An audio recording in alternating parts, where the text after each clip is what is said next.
Hello there, Dragonfire here. It's time for another movie review.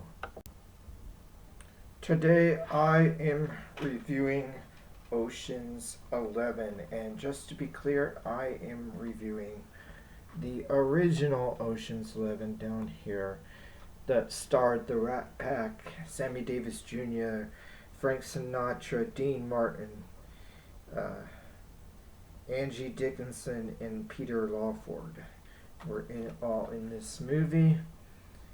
Um, those were the big names, and yeah, that's what I want to talk about today. Is the original Ocean's 11.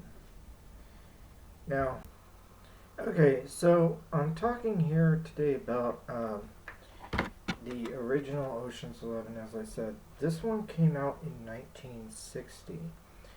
And it was the main reason why I got this box set with all four Ocean movies, the original, and then the remake trilogy of Oceans 11, 12, and 13. Now this one didn't come with Oceans 15. That was not part of the set. But, or sorry, not Oceans. There's no Oceans 15. Oceans 8 was not part of the set. This set came out before the Ocean's 8 movie came out. But I am going to try to go through this entire series and give every movie that's out so far, and then afterwards give a ranking. So, um,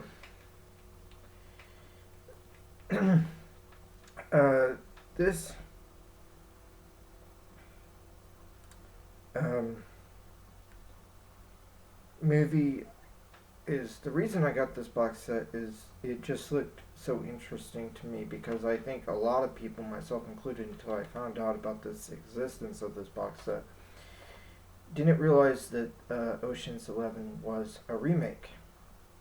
So I was really curious to see the original Ocean's 11 came out in 1960.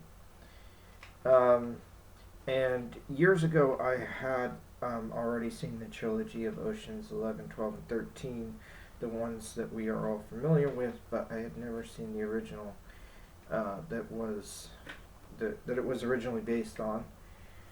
And so I really enjoyed this original movie. It is interesting. This movie came out in 1960.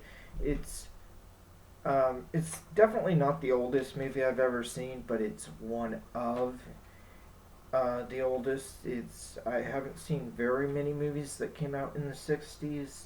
I have seen a few. I have seen some that came out before the 1960s, but this was definitely an interesting watch to watch a movie from the 1960s, and I would say that the plot of this original is very different. They definitely, with the remake, took the concept, the same basic concept, but the plot has been changed significantly now.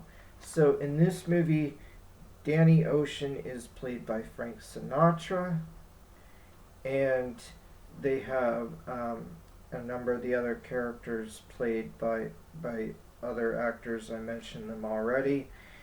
Dean Martin and Sammy Davis Jr. are also in this movie. So the question is like, okay, well, you know, what sets this movie apart? So first of all, except for the one guy who's kind of the idea guy, the guy who got the idea to rob the casinos, um, it is the rest of them are all part of this group that served together during the war.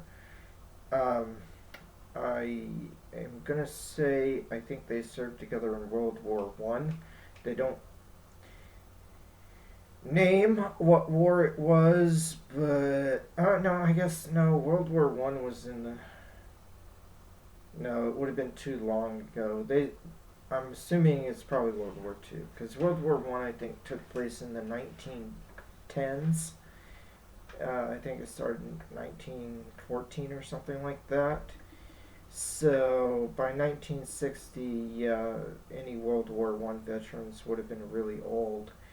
So no, let's say World War Two, probably World War Two or Korea, or the Korean War, something like that. Anyway, they all served together in the war. They were, I believe, Air Force, and they were paratroopers, and so it kind of sounds like maybe they were special ops type guys. Um, Paratroopers are Air Force, right? I think so. So yeah, but they seem like these special ops types of guys who ran these big missions, and now they're all out. And they're kind of wanting to get money, and they have this ambitious plan that I guess, sort of works for 1960. It would have been ridiculous to try to adapt that to the version that came out in the 2000s. When did the first when did the remake of Ocean's 11 come out here? I believe, let's see, 2001. Yeah, so I think it would have been pretty ridiculous to have a movie come out in 2001 set in real time in 2001 or whatever, um, that would have, followed the the movie, would have followed, trying to rob five casinos in one night. But at the time, there were like five really big casinos, five major casinos, or maybe they were the five only casinos. I don't know. It's 1960, so I don't know. But they were the five big ones in Las Vegas at the time. So it was rob all five of them on the same night.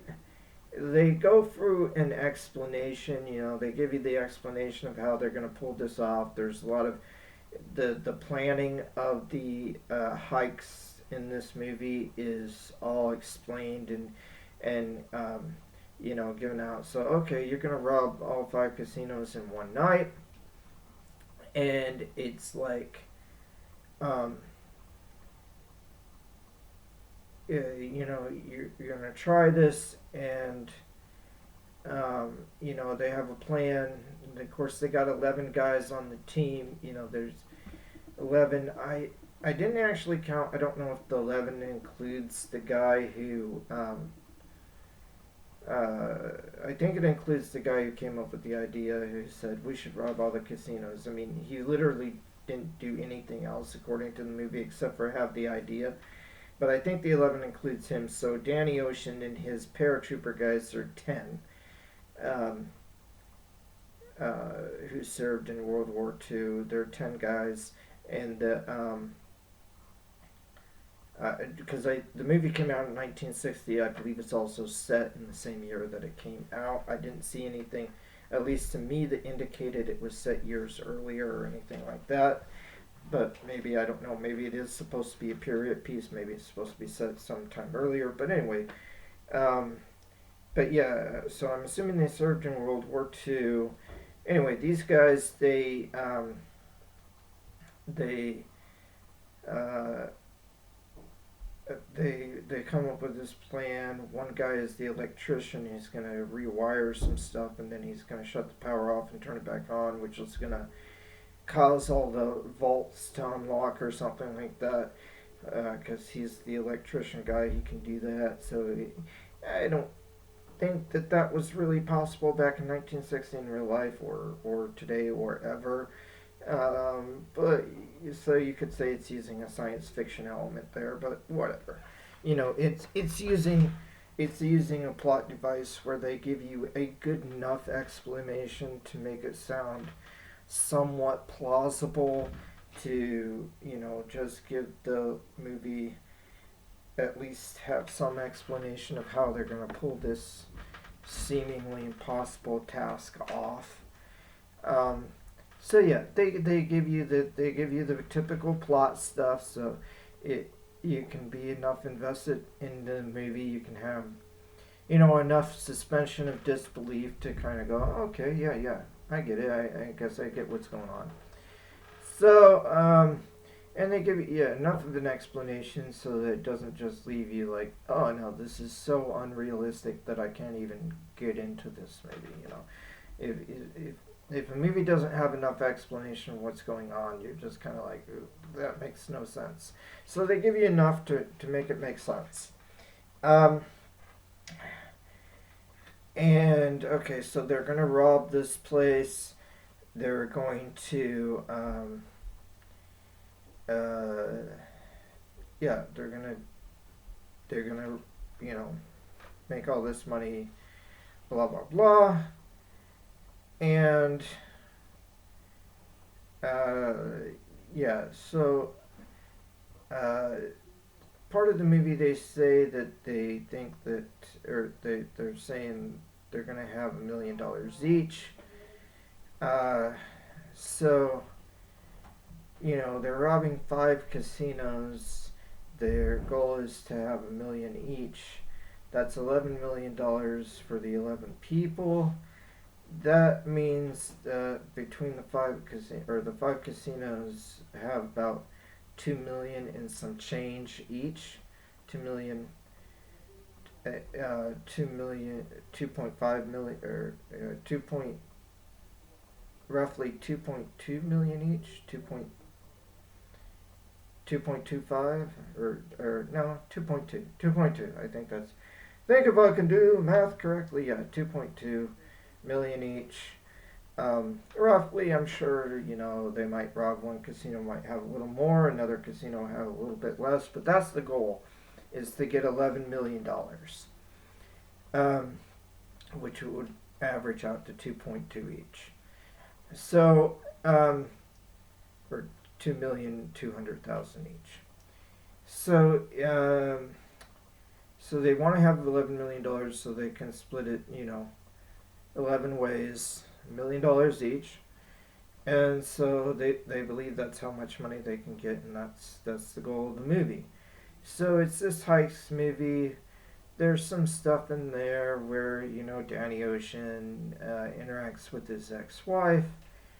Um, there's a thing going on with one of the guys whose mom, of course he's an adult, but I'm talking about, he's the adult child, and he still keeps in contact with his mom. He's really rich, and his mom is about to get married again. She's been married like 4 or 5 times, so she's gonna get married again, and this guy who she's going to get married to, the two of them don't really like each other, so that's kind of a whole subplot in the movie that kind of comes around full circle towards the end of the movie, where he gets involved with the guys, not necessarily as part of the hikes, but as after the hikes is over. They're trying to split the money up, but they can't get it out of town yet because they know that the police are checking every vehicle that tries to get out of town, and if the police find, some guy riding with $1 million in his car, or two people with $2 million, or whatever the case, they're gonna be like, no way, and they're gonna. So they haven't had a chance to split the money up yet. The money hasn't left the city. They're hiding it, but it hasn't left the city, and so they're trying to figure out a way to get out of it. During the hikes, one of the guys dies of a heart attack, which complicates things. Um, so they have this complication thing going on. And of course, after the heist is over, the casino owners want their money back. And I'm not gonna spoil the ending, but man, what a good ending! What a good ending! So if you haven't seen the movie, check it out because it is really worth a watch. It is a really interesting, fun time. Watch it, have fun with it. One thing that I really love about the movie is the dialogue. All the characters in this movie kind of have this snappy dialogue, this kind of jive talking dialogue. I don't know what the right term for it is, but they don't just speak in like normal speak and everyday kind of talk and stuff. Like nearly every character in this movie is quick with metaphors and just has style to their talk.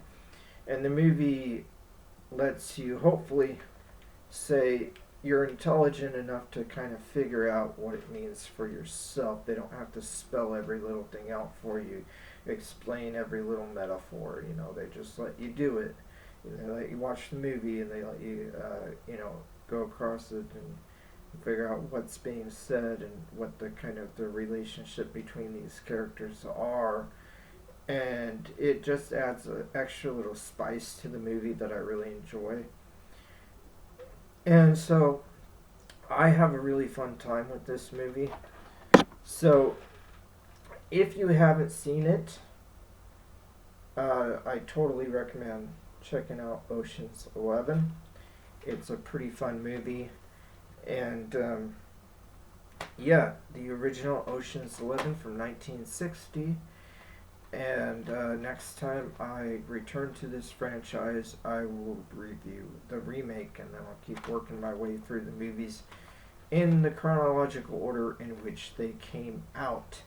So, this has been my review of the original Ocean's 11 from 1960. Please like, share, subscribe, comment down below. Especially hit that subscribe button if you want to keep seeing the rest of my videos in this franchise. And God bless everybody. Dragonfire out.